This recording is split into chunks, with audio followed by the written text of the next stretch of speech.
Hi, my name's Carl Herzog. I'm the Public Historian for the USS Constitution Museum.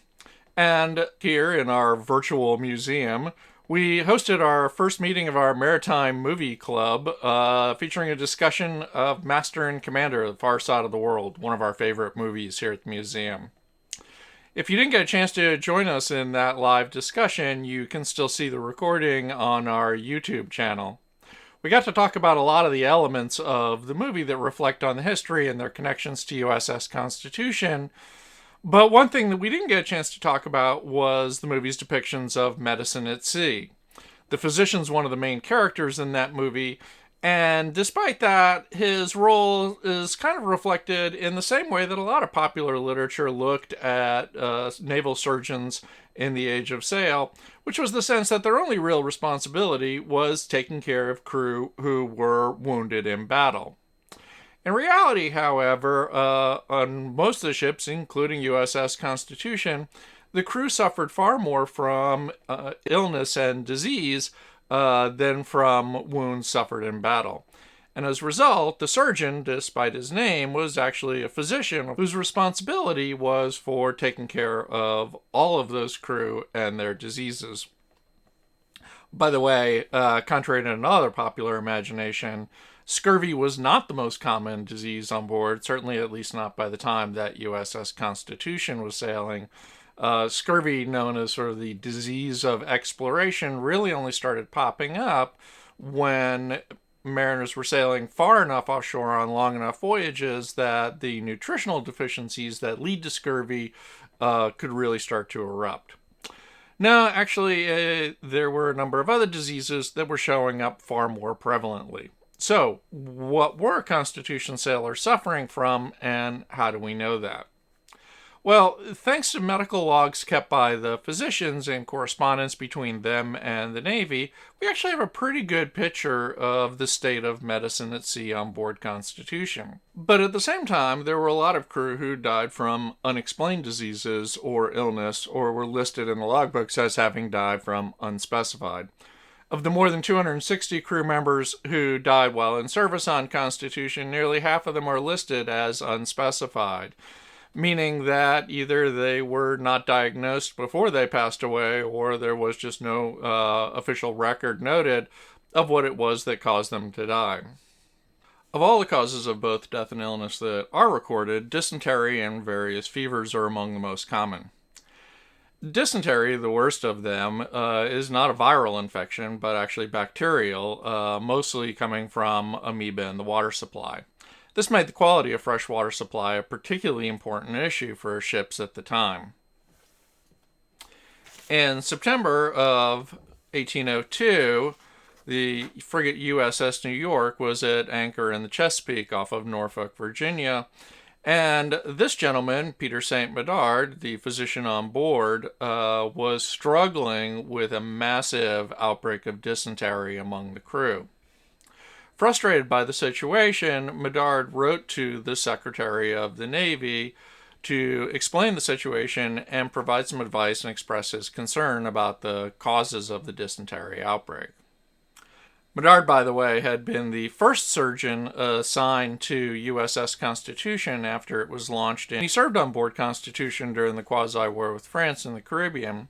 After a brief time out of the Navy, Medard returned in 1802, joining the frigate New York, where he traveled across the Atlantic and served in the Mediterranean during the Barbary Wars. Writing from the Chesapeake and anchorage off Norfolk in September of 1802 to the Secretary of the Navy, Medard argued, "Hardly one of the men has not escaped it, dysentery, and many of the officers have been ill with it. I think it then highly necessary to acquaint you of this disaster and to inform you that it's my opinion that it does not proceed from any other cause than that of the river water, which the officers and men were forced to drink in abundance while suffering intensive heat in the river, and no other water or but very little could be provided for them." At the point that he wrote this letter, Medard recorded that he was averaging about 15 to 30 people on the sick list each day from dysentery, and 2 had died from it. The symptoms of dysentery are pretty horrible. It results in excessive diarrhea and bleeding and eventually dehydration, the combined effects of which can result in death. Bedard went on to encourage the Navy to ensure that vessels have enough clean fresh water on board and that the men are discouraged from drinking the water from alongside the ship when it's at anchor in freshwater rivers like New York was at the time on Norfolk. Bedard also provided recommendations for a number of treatments in his letters, and he kept copies of all those letters in what was known as a copybook, which is now in the collection of the USS Constitution Museum. You can actually download and read all of Bedard's letters to the Navy about medical issues from the collections page of the USS Constitution Museum's website. When the New York had reached the Mediterranean after crossing the Atlantic, Bedard wrote again to the Secretary of the Navy, summarizing and describing the ailments he had most commonly treated during the voyage. Number one on that list remained dysentery with 53 cases. It was followed by catarrhal fevers or rheumatoid influenza with 29 cases. Catarrhal or catarrh was a catch-all term for a variety of ailments that today we refer to as the common cold or flu or pneumonia or influenza.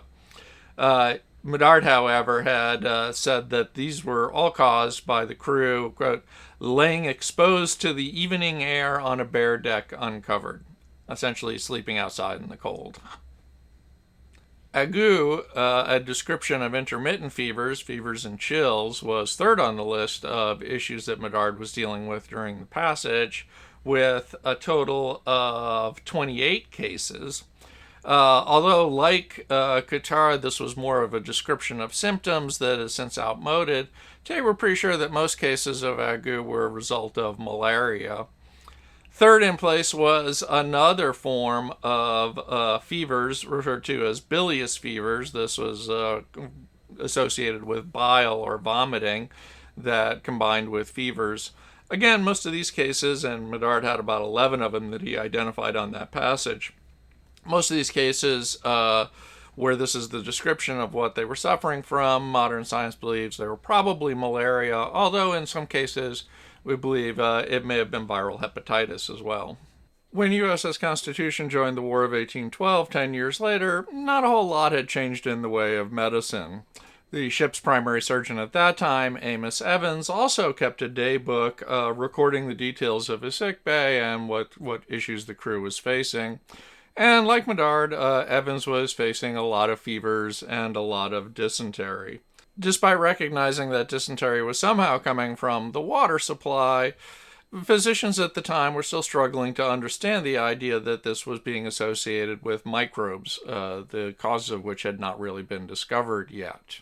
Medicine at this time, at the beginning of the 19th century, was right at the turning point of a change from what had been a paradigm of the balance of four humors, the fluids in the body that had dominated medicine for centuries, but yet had not completely shifted over to understanding the concept of medicine as being caused by these microscopic viruses and bacteria and organisms within the body. Prior to joining Constitution, Amos Evans had attended a number of medical lectures by some of the most prominent physicians in the country, and in these lectures, Evans took copious and incredibly detailed notes. All these notebooks are now in the collection of the USS Constitution Museum, and they provide a tremendous insight into the theories and ideas about medicine at the time, and how those theories and ideas were taken aboard ship by ship's physicians and naval doctors like Evans. By the 1840s, when Constitution was in the middle of her circumnavigation of the globe, dysentery was still a problem. On the passage from Madagascar across the Indian Ocean to Sumatra, the ship suffered an incredible outbreak of dysentery that hit 60 members of the crew in the sick bay, actually killed 8 members of the crew, nearly killing the captain as well before the ship finally reached landfall in Singapore. They're pretty certain that this was all tied back to a supply of bad water that was taken on board before the ship left Madagascar. Other medical records of Constitution on board particularly on board the circumnavigation of the globe during that time period, also shows there were, in fact, some cases of scurvy on board, but scurvy at that time was able to be treated by citrus. Again, although the fundamental influencing factor, later to be known as vitamin C, had not been specifically identified yet, early studies into the causes of scurvy had realized that what would later become known as ascorbic acid or anti-scurvy acid was present, highly present in citrus and other fresh vegetables.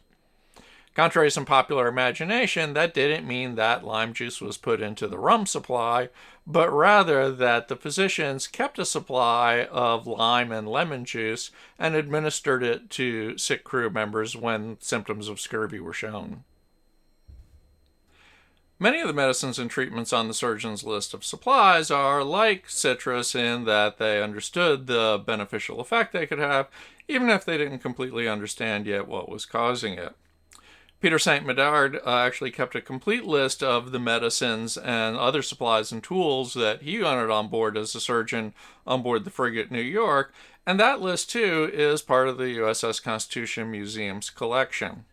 You can see that list in its entirety and download it, as well as see the notebooks of Amos Evans, pictures of Pierre St. Medard, copies of Medard's other letter copybook, and a number of other documents on the medicine section of the museum's collections website page.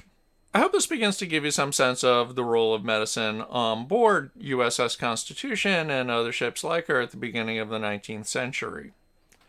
The crew suffered more from illness and disease than they did from dying in battle or from injuries like falling overboard or out of the rigging, another common misconception. The physician's role, consequently, was in dealing with these early understandings of diseases that could get into a ship and spread throughout it, even if it wasn't spread virally from crew member to crew member, but from some central shared circumstance or environment like the water supply and dysentery. Don't hesitate to post to social media if you have any questions or comments about this, and as always, if there's other topics you'd like to see us talking about in future videos, don't hesitate to post there as well too. Thank you.